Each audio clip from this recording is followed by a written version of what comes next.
So yan, nakakatawa naman. At ito, paglabas ko ng bahay, sinasalubong agad ako ng aking mga alagang manok.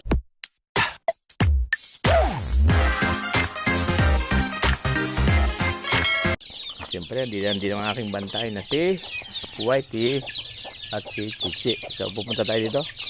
Dahil yung aming bahay ay talagang hindi pa tapos. Ayan, ginagawa pa rin. Kaya mga nagkalat pa yung mga ginamit. Dito rin pa yung ating luya. Ayan, dyan. So, yung mga kabinaklas kahapon, yan ang mga scrap natin. Yung mga kahoy, yan. So, yan, punta tayo dito sa ginawa ko na bahay manok. Dito. Ayan. Dito ko sila sinasanay pakainin para medyo malayo sa aming bahay. Yan yung likod ng aming bahay. So, ayan. Dito naman yung kulungan ng baboy. Nandyan. So, papakain natin yan dahil nag-aabang na talaga sila. Kakatuwa pag ganito yung ating mga alaga. Kaya, ayan. Samahan nyo ako sa pag-aalaga ng aming mga manok. Kung paano ko ito pinapakain. Ayan. At ito palaki. Masisigla sila kasi tag-araw. At napakaganda talaga ng mga manok kapag walang sipon. Tignan nyo, biglang dumami. Tari nakaraan, 5 nabubuhay, wala pang 10 piraso, kanyan. Meron 3 sa isang inahin. Ngayon ay napakarami. Dahil yung mga pinag-isa ko nung nakaraan, ayan sila, ang dami, tinaman nyo. Ayan. Ayan. Ito ay natural lang na paraan ng pagpaparami. Naglilimlim sila at hindi ko ginagamitan ng incubator. Pakain natin sila. Sa ating pakain, no? Ayan. Ito naman yung sito natin, no? Dito kayo sinasali sa loob yung mga sisiw. Ayan, may matapang na inahin. May maliit na sisiw yan kaya matapang siya. Ayan.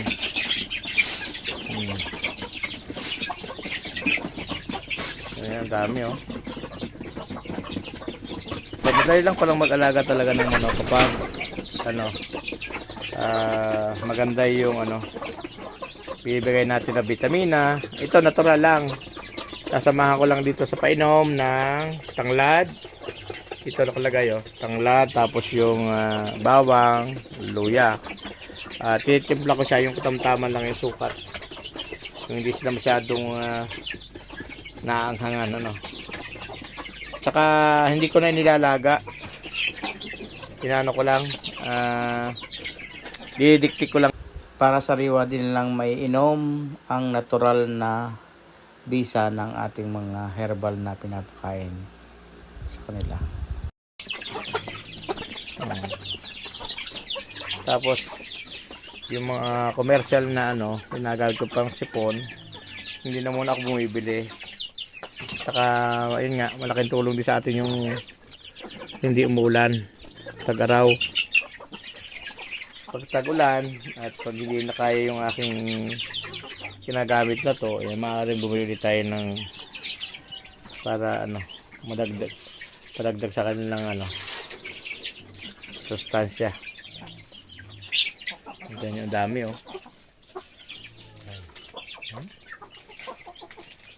nakakatuwa. Talagang kami ni Mrs. dito na tutuwa talaga pag nag-aalaga ng ganito. Ayan. Nakakalibang din habang dumadami, nakikita natin kung paano sila lumalaki. Ayan, masisigla at siyempre masipag din mga itlog ng mga to. Kinokontrol ko lang yung pag-itlog niya kasi pag minsan tag-ulan, yan, may mga itlog yan. At may harvest na rin ako dyan nung nakaraan. Yan, meron ulit dito. Ito. Dito. Ayan, dalawa. Na-harvestan ko na yung iba niyan eh. Ito hindi ko pa ito rin nakukunan. Kinukuha ko muna. Kasi pag sobrang dami na, pag akit ng mga inahin sa pugad, maaaring basag. Pero 6 na itong inahin ko na to. Kaya magpaparami pa ako ng mga inahin. Dahil nung nakaraan, dahil naibenta ko yung iba. Madami sana akong inahin. Kaso naibenta ko. Tapos sa iba kakarne, ano. Kaya yan, sikapin natin makapagparami ng inahin hanggang mga may 100 piraso para mas marami ang itlog at pwede rin tayo makapagbenta. So kailangan nating magkaroon ng income sa ibang paraan, ano. Ayan, itong ating mga ginagawang pugad, hindi naman kailangan maganda yung pugad, importante huwag lang mahulog, komportable sila. Ayan, no, mga ano lang yan, mga patapon ng gamit, kumbaga recycled materials lang ginagamit natin yan. Meron diyang ano ng electric ko na cover, may kawayan dyan yung pinagawa ko, pero mahina, nasisira na, timba, naputol, pinaghati ko siya kasi masyadong mataas. Ito yung kaputol niya, nandito. Ito naman yung bangko na inuupuan na biyak, tinahi ko lang din. Yan, may itlog na ngayon, may itlogan na.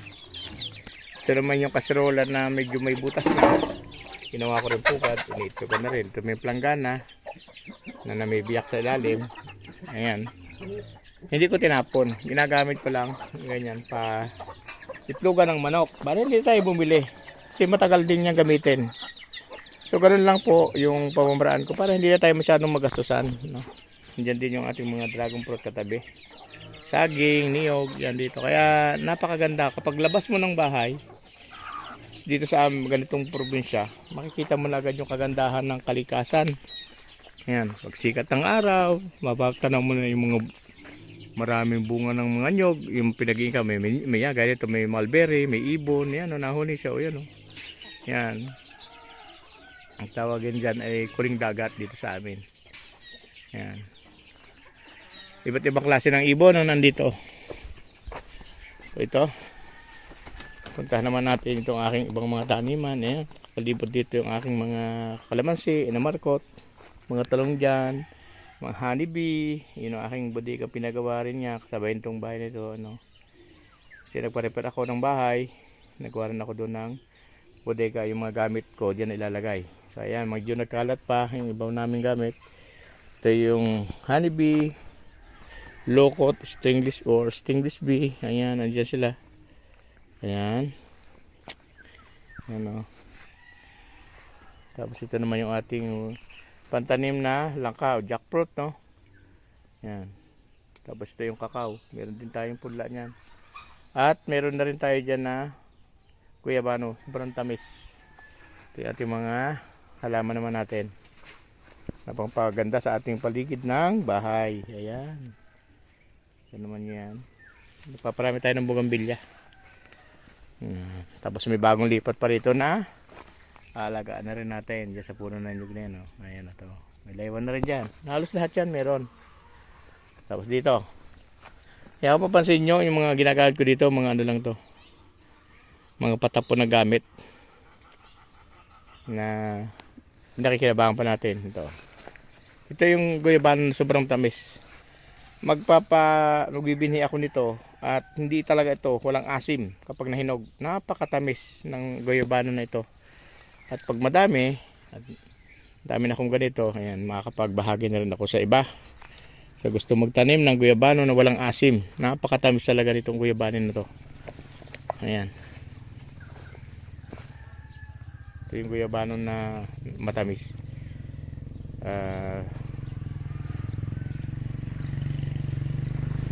Pag ako'y nakapagparami, may kamuti na rin tayo dito. Kaya walang problema sa mga talbos. Ayan. Ito yun. May guyabano tayo bagong tanim. Ayan. Tapos, ito naman yung ating bougainvillea. Ayan. Diba? Ang ganda. Ayan.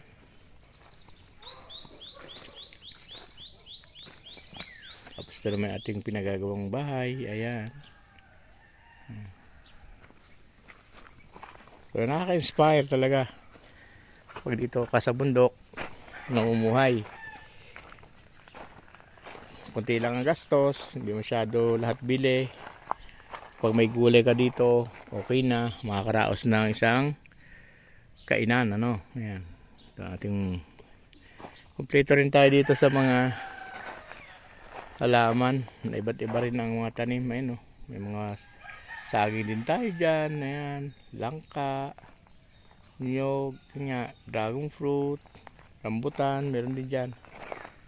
Siyempre, ito ang ating napakagandang rose nandito. Tingnan mo yung bulaklak na ito ay parang plastikong tingnan, no? Ganda.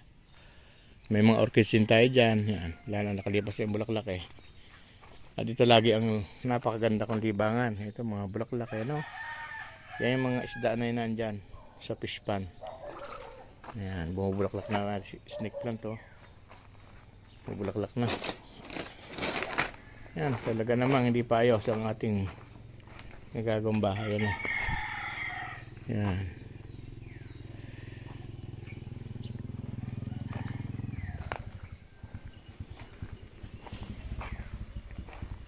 Kalat pa. Ayan. Yung aking lumang bintana, nilagay ko rin dyan. Dati, yan, ginawa ko bodega. Ayan. Mikot lang tayo. Ito naman sa fish pa na malaki. Ito naman ay 2 meters by 4 meters. Kaya malaki-laki ito. Yung isa naman, 1 by 4 meters. 1 metro yung luwang niya, 4 meters naman yung haba. So ito yung pinakauna ko na ginawa. Pero may isda din yan. Ang dami oh. Dami isda. So, baba na yung tubig. Kailangan natin magdagdag. So hindi ko yung basta nililimasan. Dadagdagan ko lang ng tubig. Yan. Napakaganda ng kalikasan. Sarap mamuhay sa probinsya. Talaga namang nakakatuwa rin talaga. At kami pag nandito kami ni Mrs. sa bundok, inspirado kami dito. Kasi nga, yun nga, pag labas mo ng bahay, makikita mo na talaga dito yung kagandahan ng kalikasan, yung mga tanim, yung mga alaga. Ayan. So, yun po. Kung gusto nyo yung video na ito, like, subscribe, and click the ring. Click the notification bell or bell icon. Diba? Yeah. 2 times para ma-notify po kayo Yes. sa mga susunod namin gagawin na videos. Thank you. Bye! Bye-bye.